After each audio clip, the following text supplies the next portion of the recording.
एक सवाल पूछ रही हूं, लेकिन सवाल पर आऊं उससे पहले बड़ी बातें क्या हैं वो आपको बता दें। बिल्कुल बड़ी बातें महक एग्जिट पोल की। मध्य प्रदेश में लौट सकती है भारतीय जनता पार्टी की सरकार।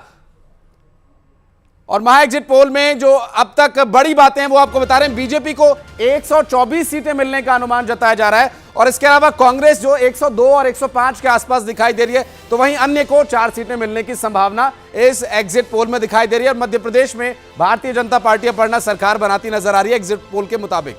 बिल्कुल सही कहा आशीष आपने, और इसी पर मेरा सवाल रुद्र जी आपसे यही है कि अगर अनुमान के मुताबिक तस्वीर होती है तो किसका जादू चल गया सर? शिवराज सरकार की योजनाओं का, या फिर जो आखिर में नरेंद्र मोदी के चेहरे को दिखाया गया, उनसे इतना तूफानी प्रचार करवाया गया उसका?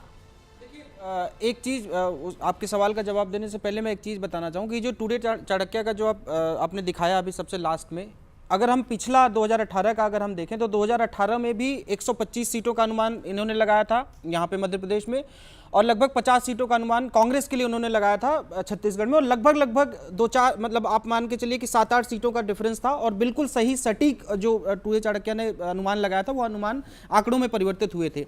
अब मैं आता हूं कि अगर ये वाकई में, और देखिए बहुत ही एकदम क्लियर है कि 74 सीटें इनकी, 151 सीटें उनकी, तो दैट मीन्स कि एकदम क्लियर मेजॉरिटी है भारतीय जनता पार्टी की। और भारतीय जनता पार्टी की मेजॉरिटी क्यों है, जो आपके सवाल का जवाब अगर मैं दूं तो देखिए, एक तो no doubt Bharatiya Janata party के पास नरेंद्र मोदी जैसा एक व्यक्तित्व है, एक चेहरा है, एक ऐसा चेहरा जिस पर आज भी हिंदुस्तान की जनता इतने 10 वर्षों के शासन के बाद भी विश्वास करती है। शिवराज सिंह चौहान का एक बेदाग चेहरा, जो 19-20 साल के प्रशासन शासन के बाद भी कोई भी एक दाग शिवराज सिंह चौहान पे नहीं लगा पाई है विपक्ष, या फिर कोई भी एक दाग नहीं लगाया उन पे।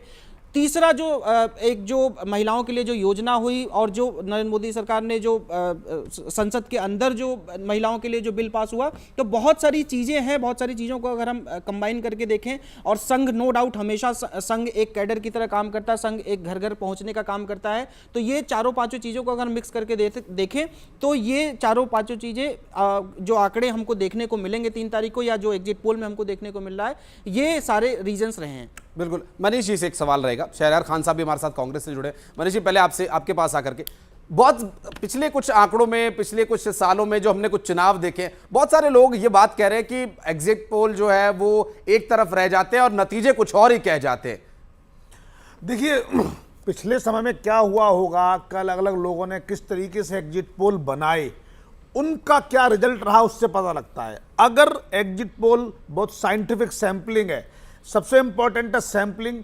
दूसरा इंपॉर्टेंट फैक्टर है कि जिन लोगों ने अपने रिएक्शन दिए, हमने उनको कैसे माना, कैसे रिकॉर्ड किया। और तीसरा है एक्सटेंसिवनेस कितनी है, यानी सैंपलिंग कितने बड़े लेवल की है।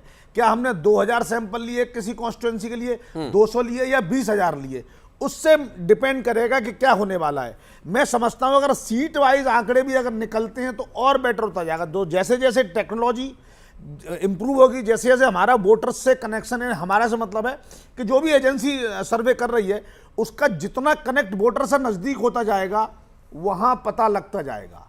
एक सिचुएशन और है, जब जब मैटर ओपन होता है कि वोट किस मुद्दे पर हो रहे हैं, अगर ये स्थिति क्लियर होती है तो हमेशा पोल के रिजल्ट बेहतरीन और क्लियर होंगे। जहां मुद्दे क्लियर नहीं है, वहां क्लैरिटी नहीं होगी, लोग जवाब देने में बचेंगे। तो मैं समझता हूं इस बार के जो